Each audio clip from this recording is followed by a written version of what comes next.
Ang Magnolia Hotshots at ang Meralco Balls daw ay nag-uusap dito sa isang posibleng trade kung saan mapupunta na sa Magnolia ang point guard na si Jason Brickman kapalit si Paul Lee.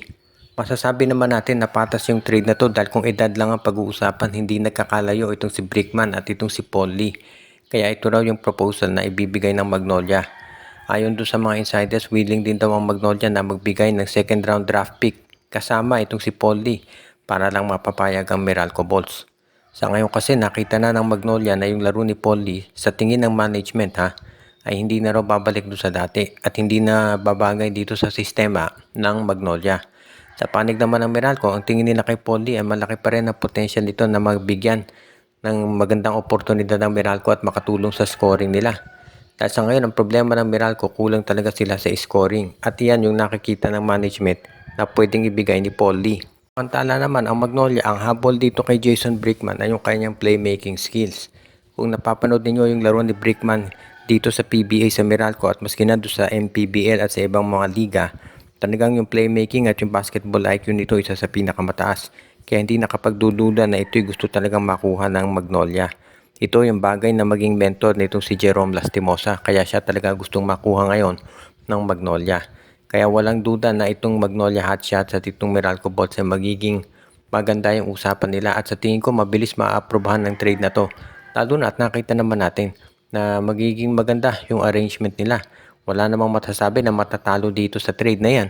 Dahil kitang-kita naman natin na malakas sila pareho. At itong trade na to makikinabang parehong teams kaya sigurado na masasabi natin na patas yan. Plus, nasa MVP camp yung Meralco at nasa SMC naman ang Magnolia. So clearly, walang magpapatalo dyan sa trade. At kung pagkasundo sila, ang dahilan dyan ay dahil ito ay patas. Ang Converge Fiber XS daw ngayon ay posibleng makipag-usap ulit dito sa Titan Ultra para sa isang trade at makuha nila yung rights ni Greg Slaughter. Alam natin na hindi nagkasundo itong si Slaughter at Titan Ultra kaya daw si Slaughter ngayon ay maglalaro sa MPBL.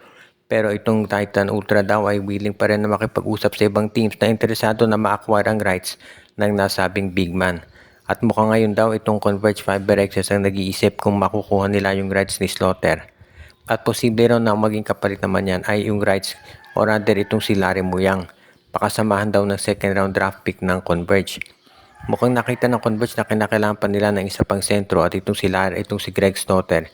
Yung isa doon sa mga napili nila at kinokonsida ng management na makakatulong. Dahil syempre, itong Converge alam na yung mga bali-balita na si Justin Arana daw gusto na umalis dito sa Fiber Xers at nagpapatrade. Kaya nga kung sakasakalin na siya mapunta sa ibang kupunan, hindi na tayo magugulat yan. Kung ngayon ang Converge naman nagpe-prepare na doon sa ganyang posibilidad at mukhang nga ganito ang mangyayari na itong si Larry Muyang ay ite-trade kapalit ni Greg Slaughter.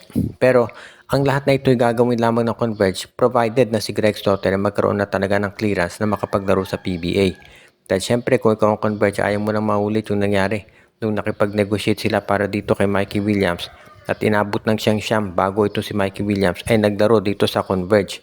Kaya nga mukhang pag-iisipan muna mabuti ng Converge at gusto nila siguraduhin na itong si Greg Slaughter ay cleared na talaga at wala nang magiging hadlang sa pagbabalik nito dito sa PBA. Kung sakasakali nga na talagang ayos na ito si Greg at pwede nang bumalik sa PBA, dyan na nila i-offer ito si Larry Muyang na kapalit nitong si Greg Slaughter at mukhang dyan sila magkakasundo talaga nitong lineup ng Titan Ultra. Kaya nga mukhang ito na yung magandang inaabangan ng mga fans ng Fiber Xers.